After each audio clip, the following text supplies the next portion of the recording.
Buenas tardes. El objetivo de este corto video es explorar un espacio para que mantengamos el contacto en medio de los festivos y los permisos académicos.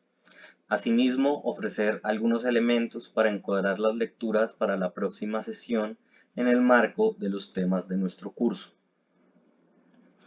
La presentación se llama Las identidades criollas, el caso de Francisco José de Caldas.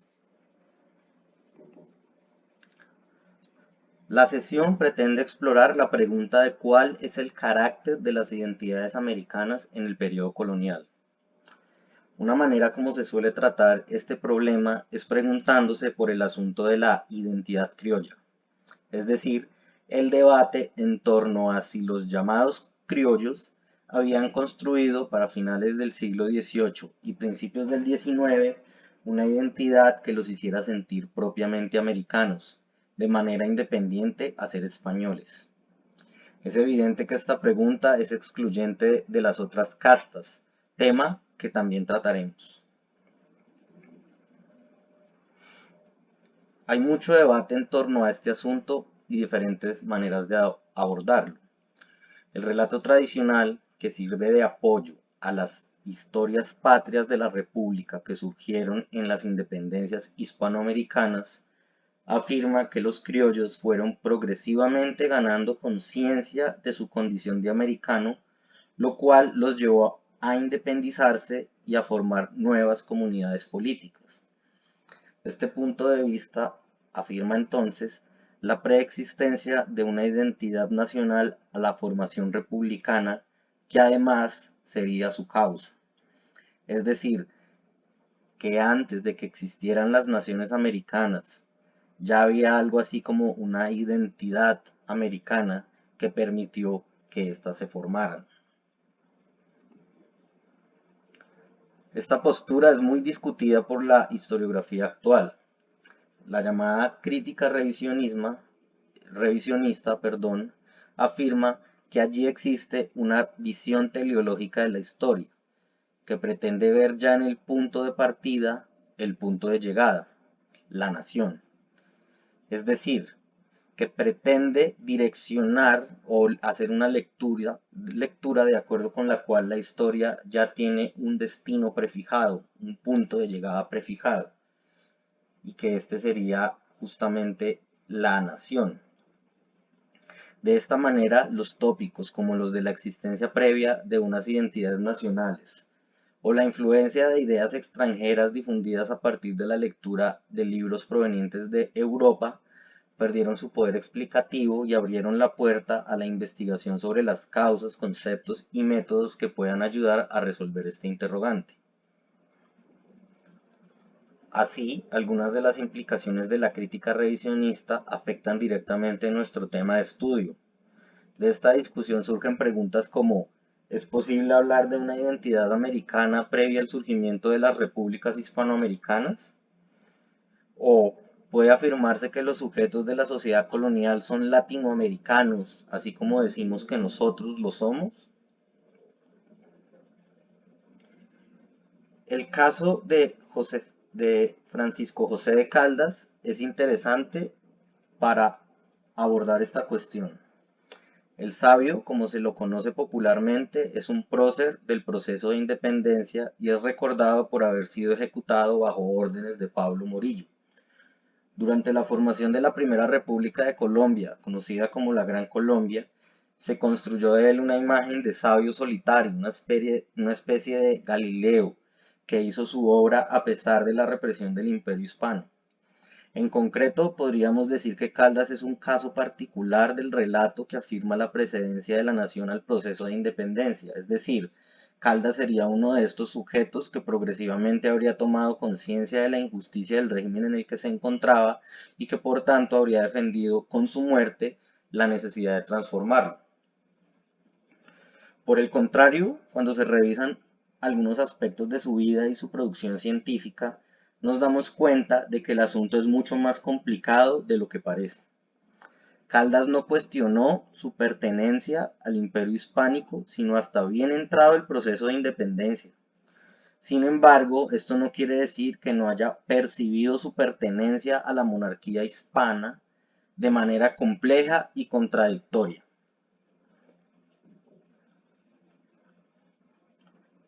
Caldas y su familia se presentaban como blancos de raíces europeas. En su viaje de 1801 a Quito para reclamar derechos familiares ante los tribunales oficiales, Caldas mencionará en su petición al fiscal que pertenece a una familia limpia de sangre e hidalga por nacimiento, y que desciende de unos padres de la primera distinción, miembros de un grupo de apellidos que, entre comillas, han derramado gloriosamente su sangre en las conquistas y pacificaciones de estos dominios, y que han hecho, abro comillas, señalados servicios al Estado y a nuestros augustos soberanos. Asimismo, durante su producción científica trabajó para la expedición botánica dirigida por José Celestino Mutis y para el Observatorio Astronómico de Santa Fe, ambos proyectos de la Corona Borbona, importantes en el plan de reconocimiento de territorio y de los recursos para sacar ventaja en la competencia imperial internacional que estaba desarrollándose en la época. Todo esto permite afirmar que, en cierto sentido, Caldas era un agente imperial.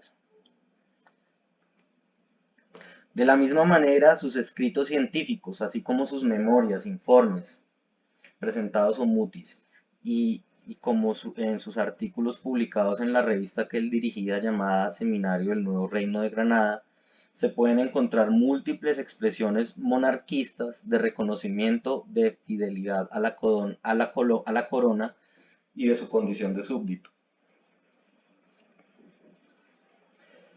Por otro lado, es importante señalar que aún en medio del reconocimiento como parte de la monarquía, su trabajo, así como el de muchos de sus otros contemporáneos, que estaban en una posición más o menos similar a la suya, se puede apreciar una identificación como americano, un cierto surgimiento de una identidad compleja que podría llamarse americana.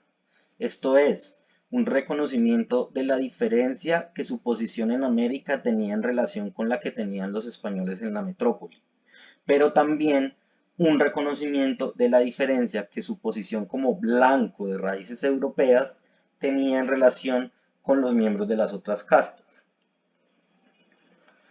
Por ejemplo, algunos contemporáneos de Caldas en Nueva España, Quito y en el Reino del Perú produjeron imágenes que pretendían representar la historia natural americana y que son un buen ejemplo de esto que estoy diciendo. Algunos de estos géneros son la pintura de casta en Nueva España, por ejemplo, las pinturas del mestizaje en Quito y el cuadro del Perú en el Perú. Todos estos casos son pinturas que fueron realizadas específicamente para los ojos de las audiencias europeas. En estas imágenes se muestra la variedad y abundancia de los recursos, territorios y poblaciones de América, pero al mismo tiempo estas poblaciones se muestran diferenciadas, clasificadas y jerarquizadas por castas, razas y grado de inclusión en la civilización.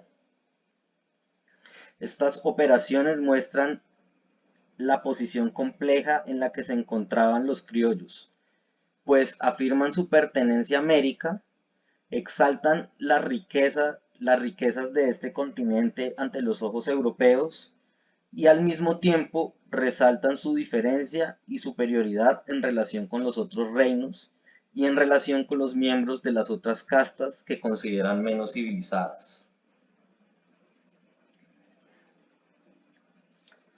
Asimismo, Caldas, como miembro de la sociedad colonial hispana y como hombre blanco de raíces europeas, realiza importantes estudios acerca del clima y la geografía del del nuevo reino de Granada, los cuales acompaña con imágenes que sirven de visualización. En estos estudios se puede notar un gran interés por resaltar las potencialidades de los recursos americanos.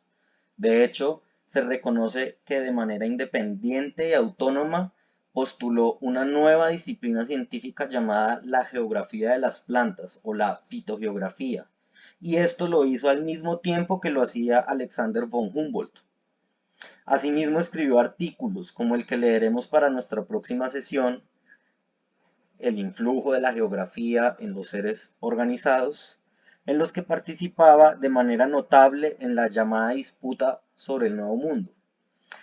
Allí resaltaba la variedad de climas de la región equinoccial, es decir, la región que queda en la línea ecuatorial, y también resaltaba la variedad de formas como estos climas afectaban no solo a las plantas, sino a los seres organizados.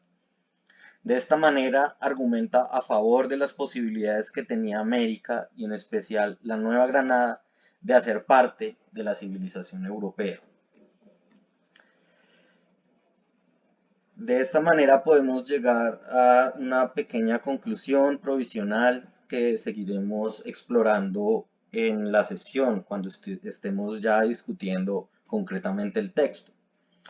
La, la conclusión es que en el caso de Caldas, así como en el caso de muchos otros criollos ilustrados de la época, podemos decir que se encuentra algo que podría denominarse una identidad compleja. Algunos la han llamado también, por ejemplo, posición de sujeto, posiciones de sujeto que están variando dependiendo de las circunstancias hacia las cuales esa posición se está, digamos, manifestando. En esta operación, Caldas muestra esta posición compleja de doble diferenciación de los criollos ilustrados de la época. Por ejemplo, por un lado, defiende a América en las discusiones europeas. O sea, frente a los europeos se distingue como americano y trata de defender a América como un lugar con una potencialidad para volverse parte de esa misma civilización europea. Pero por otro lado, diferencia a la Nueva Granada de los otros reinos americanos de España.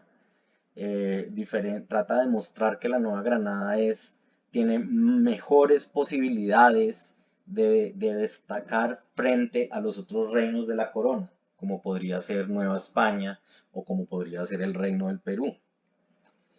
Y al mismo tiempo trata de diferenciarse de las otras castas, trata de posicionarse a sí mismo como blanco de raíces europeas, que es diferente y mejor, superior, apto para gobernar, apto para diseñar maneras de imaginarse una sociedad en relación con los miembros de las castas que serían inferiores y que deberían sujetarse a los planes que sujetos como él realizan.